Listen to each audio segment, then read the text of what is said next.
All right, hello everyone. Now we're going to be doing problem 1 of the finance practice problems. So for problem 1, a company projects a rate of return on new investment of 20%. So this is going to be the internal rate of return of 20%. So hold on, 20%, and we're going to make that a percentage. We're also going to expand these a little bit more and zoom in. All right, so let's start taking down all of the information. So a company projects a rate of return on new investment of 20%, IRR equals 20%. Then they will have plowback of 30%. So we'll take that as a percentage as well. And earnings this year will be $3 per share. Earnings, and this is actually super important, but this is going to be E1 because it's not earnings last year, it's earnings this year will be, right? This is a super important thing. So the earnings coming up at the end of this year, and investors expect a required rate of return of 12%. That's the investor's required rate of return, and that's a percentage. All right, so now we're going to get the growth rate of the stock. Growth rate. So the growth rate on the stock. So let's pull up our chapter 7 and 10 things. So what we're going to do is the sustainable growth rate, G, equals return on new investment times the retention rate. So the return on new investment equals the IRR times the plowback or the retention rate. So we're going to get 6%, and we're actually going to change this to rate of return. Plowback is also the retention rate. So growth rate, 6%. Next, we're going to do the stock price. Stock price. So what is the stock price? Well, first of all, let's calculate the dividend price. So we'll just move this, or the dividend amount. Dividend is D1. So dividend 1 equals $3 times 1 minus the plowback percentage. So essentially, they're going to invest, or the company is going to retain 30% of its earnings.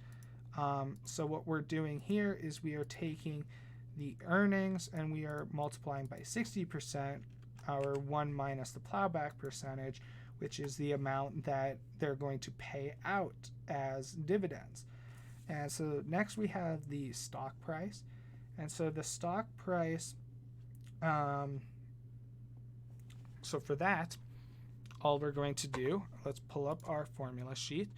But our stock price is going to be, let's find it, dividend of T plus 1 divided by R minus G. So remember, these are D1. This is dividend of 1.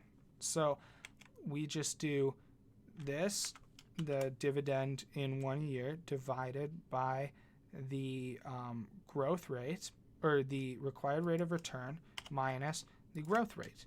And there we go, $35 per share. That's our stock price. Now, next, what is the present value of the future growth opportunities? Now, this is a pretty uncommon one as well, but the present value of future growth opportunities is right here. So it's just the current stock price minus the p-value of no growth. So what we're going to do here is we're going to actually calculate the p-value of no growth, and this is going to be used in multiple formulas throughout the day, or throughout this problem. So the p-value of no growth, and we're going to also put down that this is p1, and we're going to have the present value of growth opportunities, and this is just p1 minus p, we'll just say NG, present value, or the present value of the no growth. So the value of no growth would just be this $3 earnings divided by the rate of return, which is $25.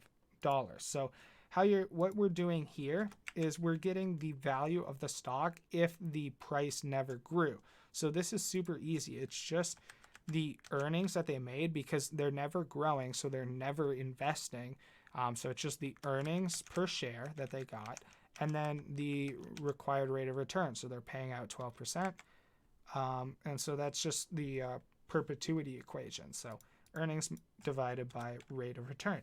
Now the present value of no growth then is the stock price with growth of 6% minus the stock price with no growth. And so the present value of growth opportunities is actually $10. Now we're going to get the price to earnings ratio. So PE ratio. And the price to earnings ratio is just the price of the stock, P1, divided by earnings, which is $3. So we get 11.66 repeating. And then we are going to get the, I didn't read it out, but the price of the firm if it paid it all out as dividends, that's the same as the P of no growth. So PE ratio, and we're going to say for no growth, and we're going to make this a little bigger, and that's just going to be the present value of no growth divided by the earnings, and it gives us that. Now let's check our work, and we get 6%. For part D we get 35%, $25, although that doesn't really matter because it was never asked for. It was just used as an input. And the present value of no growth, or the present value of growth opportunities, $10. That's right here. So we got that right. The PE ratio is that.